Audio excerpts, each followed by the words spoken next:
Síguenos en Twitter, @Factores de Poder.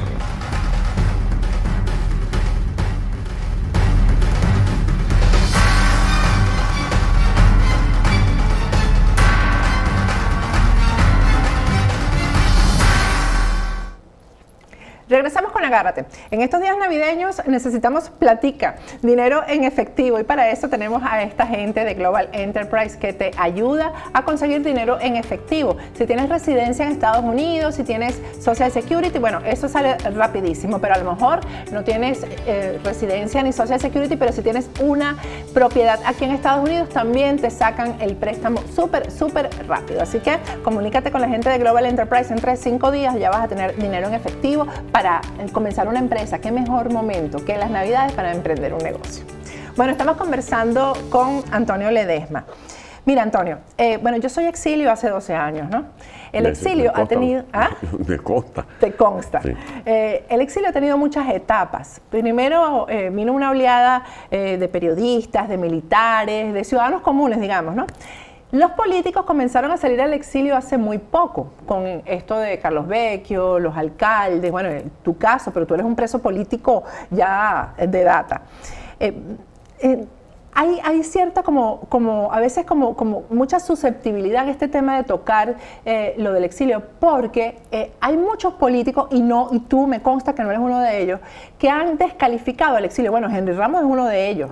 Expresamente habla del exilio como que si es basura, pues somos despojos humanos. ¿Qué mensaje? Porque este programa lo ven venezolanos en el mundo entero. ¿Qué mensaje enviarías tú de fortaleza a quienes todos los días se levantan y hacen algo por la libertad de Venezuela desde su tribuna? Mucha gente envía un Twitter, manda mensajes, habla con las personas que lo rodean en el país donde está para explicarle el tema de Venezuela. Todo eso ha sumado, pero no se ha tomado en cuenta en el sentido de la descalificación de la que te hablo, ¿no? Tu aporte yo creo que va a ser muy importante para resolver esto. Bueno, yo creo que hay que ser muy franco con la gente. Se necesita una recomposición de la unidad. Necesitamos un liderazgo muy honesto. Además de un liderazgo que tenga valor, que tenga coraje, porque cuando se va a luchar contra una dictadura hay que estar blindado desde el punto de vista moral, ético, ser muy leal a la causa que se defiende. Tener capacidad de riesgo, porque si eres atleta y te gusta trotar, te gusta hacer deporte, pues corres el riesgo de que te fractures un tobillo trotando. Bueno, si vas a meterte a político y te corresponde lidiar con un gobierno, un régimen de este pelaje dictatorial como que tenemos en Venezuela, además delincuencial, porque son corruptos, traficantes de droga, terroristas, sabes que estás expuesto a que te atropellen, a que te amenacen, claro, a que te inhabiliten políticamente. Todos esos riesgos los corre uno cuando lidia con este tipo de regímenes. Ahora, imagínate si cuando Rómulo Betancourt estaba en el exilio, hubiese contado con los millones de venezolanos que ahora están en el destierro. Porque en aquellos tiempos era Venezuela la que abría sus fronteras para recibir a los inmigrantes. Recuérdate el programa que inició Eleazar López Contreras en 1939, que fue prolongado por los gobiernos sucesivos, incluido el de Rómulo Betancourt y el año que estuvo el maestro Gallego como presidente constitucional de la República de Venezuela. Bueno, ahora es al revés. Ahora hay una llamada técnicamente diáspora, que son los millones de venezolanos que estamos en el exilio. Esto es algo poderosísimo si nos organizamos mejor, si tenemos una agenda de lucha, claro, que no se limite a que nosotros vamos a firmar aquí en el exilio o vamos a ir a votar cuando se nos convoque a votar. No, tenemos que luchar todos los días. Y cuando yo tenemos que ser francos, que no podemos esperar milagros, ni esperar que venga una fuerza de determinada parte del mundo a resolvernos el problema. Yo creo que es necesario que nosotros mejoremos la lucha dentro de Venezuela, que ha sido una lucha espectacular. Si uno revisa los esfuerzos que se han hecho en otras partes del mundo, incluida la lucha de los venezolanos contra la dictadura de Marcos Pérez Jiménez, tú ves que son escenarios distintos, otros tiempos, pero la cantidad de muertos de venezolanos que han sido asesinados en estos últimos años, la cantidad de gente que está muriendo de hambre. Nadie puede decir que el ciudadano no ha luchado. Pues, si la gente ha hecho de todo, si la gente, mira, yo creo que no tengo suficientes dedos para enumerar los esfuerzos, los sacrificios, los actos de abnegación que ha protagonizado el pueblo de Venezuela. Ha votado, la disciplina, ha firmado, además, Antonio, la disciplina con la diligencia. Bueno, y la confianza que... Pero eso te voy a poner un solo ejemplo. La marcha del 1 de septiembre del año pasado. A la gente se le dijo un día antes, es que la marcha va a ser de 8 de la mañana a 2 de la tarde. Y deben ir vestidos de blanco. Y la gente fue, se vistió de blanco. Y marchó de 8 a 2 de la tarde. ¿Sabes por qué? Pues la gente tenía mucha fe en que se iba a honrar su esfuerzo del referéndum revocatorio. Y se instaló una mesa de diálogo. Y nadie, ni siquiera le hicieron un responso al revocatorio. Lo dejaron morir. Nadie defendió el referéndum revocatorio. Es como que si yo hubiese mandado, imagínate que si yo hubiese mandado un representante mío a esa mesa y que ese representante fuera nada más a abogar por mi libertad personal. No, mi libertad, como lo puso en un Twitter. Que muchos están ahí en eso, abogando puso un su Twitter interés personal. Que la libertad de Venezuela está por encima de mi libertad personal. Y eso me costó supuestamente 1 año más de cárcel. Porque según ese Twitter, según algunos voceros, ese Twitter molestó al gobierno y los mediadores internacionales no pudieron hacer nada. Yo tranquilo con mi conciencia. No digo que feliz, pero tranquilo con mi conciencia porque creo que hice lo que le corresponde hacer a alguien comprometido con una causa noble y justa como es la búsqueda de la libertad de Venezuela.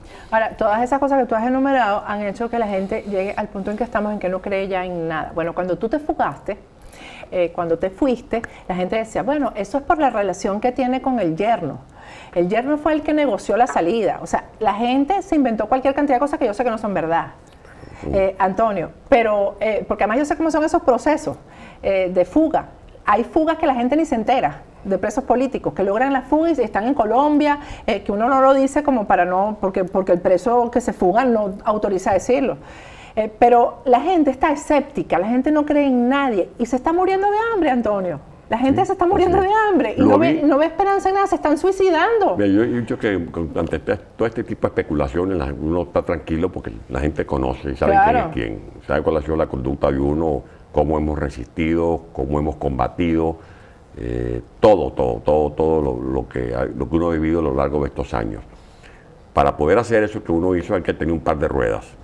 Yo me fugué con un par de ruedas y corriendo todos los riesgos y asumiendo una responsabilidad porque uno pone en riesgo también la vida, la tranquilidad de la familia. Yo a mí sí no le dije absolutamente nada, pero bueno, mujer inteligente al fin tenía como intuitivamente esa sabe todo.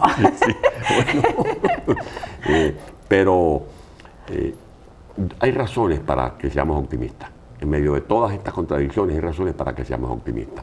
Todo eso que está ocurriendo ahorita es consecuencia de la presión que ha hecho el pueblo, de las denuncias que tú haces todos los días, de las denuncias que hacen los periodistas, que no se doblegan, de todo esto que tú ves esto derrumbándose, es porque se le ha venido horadando las bases a un régimen que ha destruido la economía venezolana, que ha destruido las finanzas de Venezuela.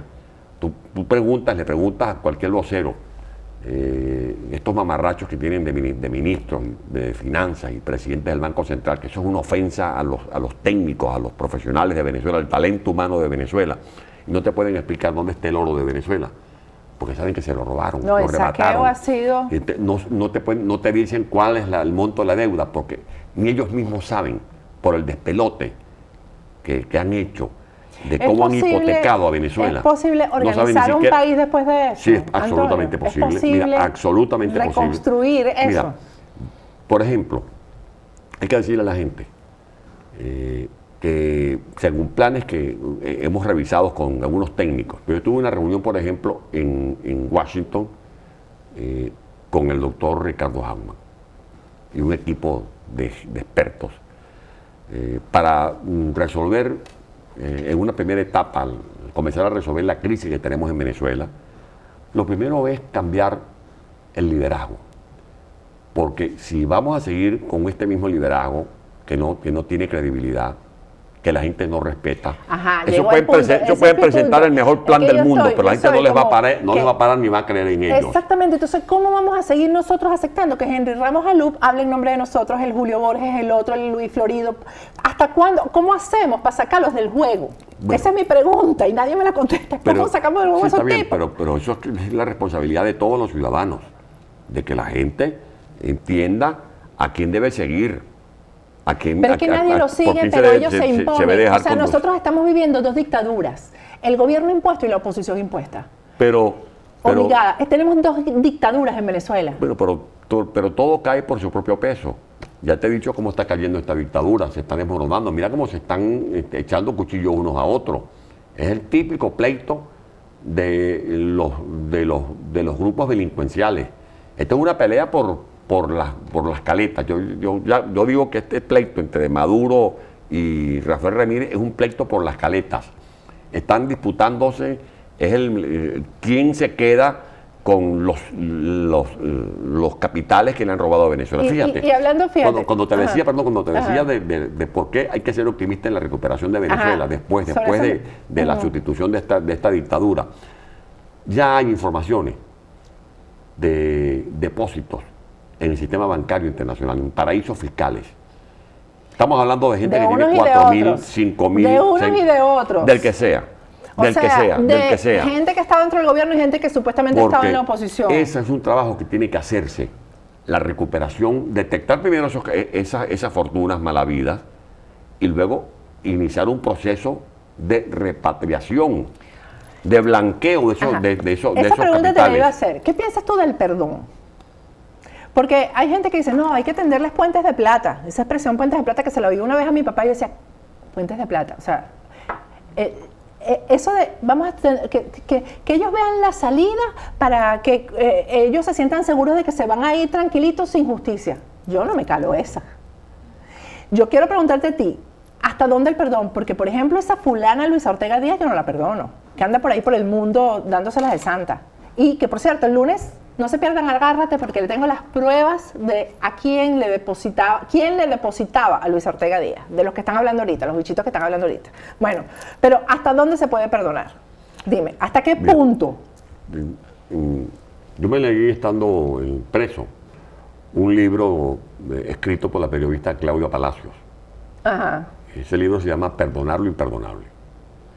Es un libro que hace un relato hay una compilación de testimonios de víctimas y victimarios. Las víctimas, por ejemplo, de las violaciones por parte de los miembros del Ejército de Liberación Nacional, de la FARC y de los Paracos. Familias que fueron desaparecidas, donde mataron a la mujer, mataron al esposo, mataron a los hijos, violaron a los nietos, de cosas horrorosas.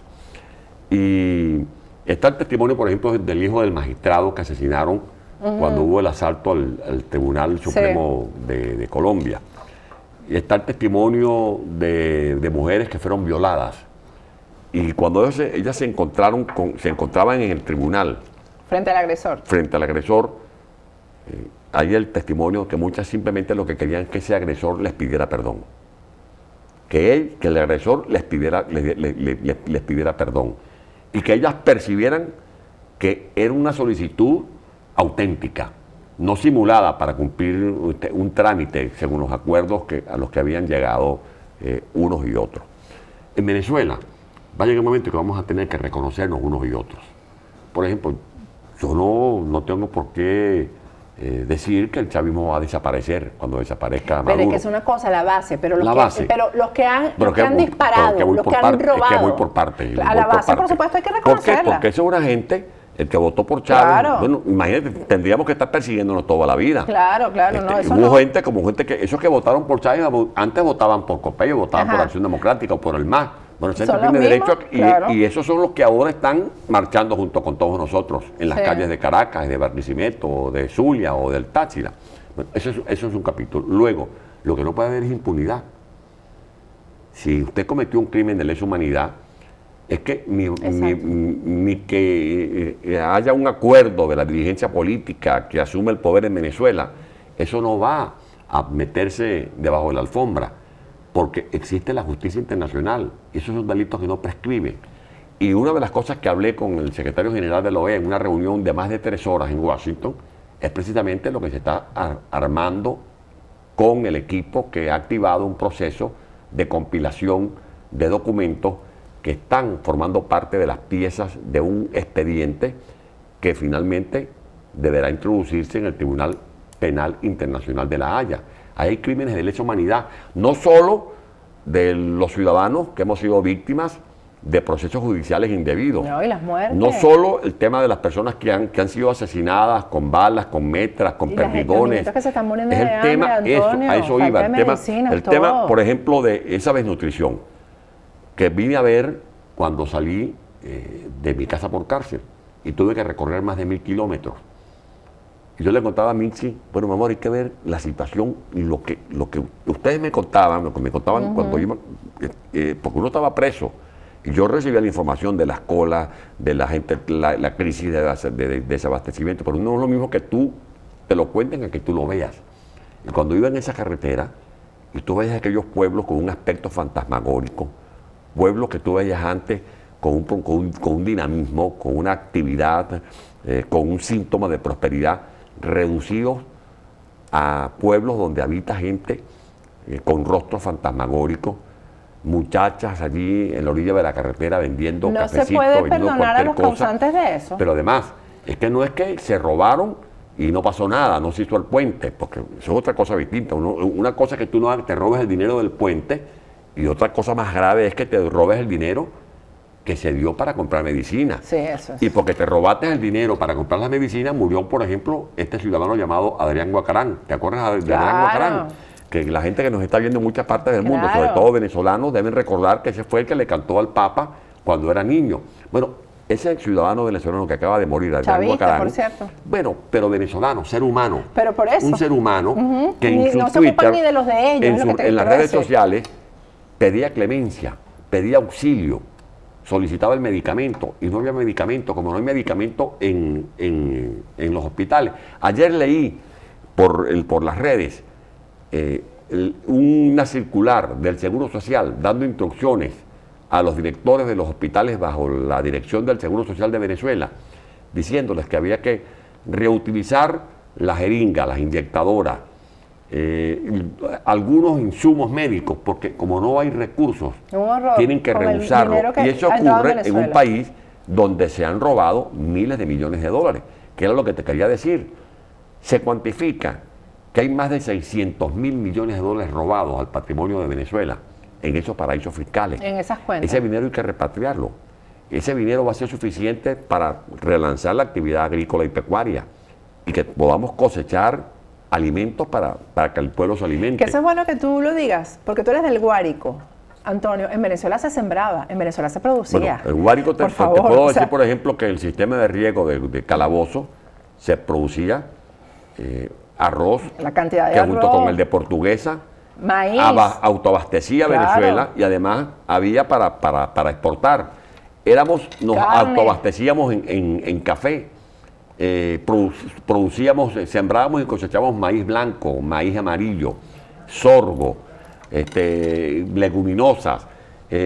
Teníamos un pie de cría que ubicaba a Venezuela entre uno de los primeros países del continente con pie de cría, ganado vacuno, granjas ¿Cómo pudieron avícolas? acabar con todo eso? Increíble, todo. Y por eso ahora hay hambre, porque como todo se importaba, fueron liquidando las empresas agropecuarias, esos proyectos de la raza Carora, por ejemplo, que era un proyecto atractivo, que estaba dando buenos resultados. La raza Limonero, por ejemplo, del Zulia. Bueno, todo eso que eran ganados de doble propósito, que daban leche y también carne. Ahora esas vacas no dan leche, lo que dan es lástima, porque las fincas que invadieron las acabaron. Acabaron con todo. Acabaron. Pero todo eso lo vamos a rehacer, Dios mediante. Amén. Vamos a escuchar a Nitu Pérez Osuna, nuestra amiga periodista, que te tiene una pregunta, Antonio.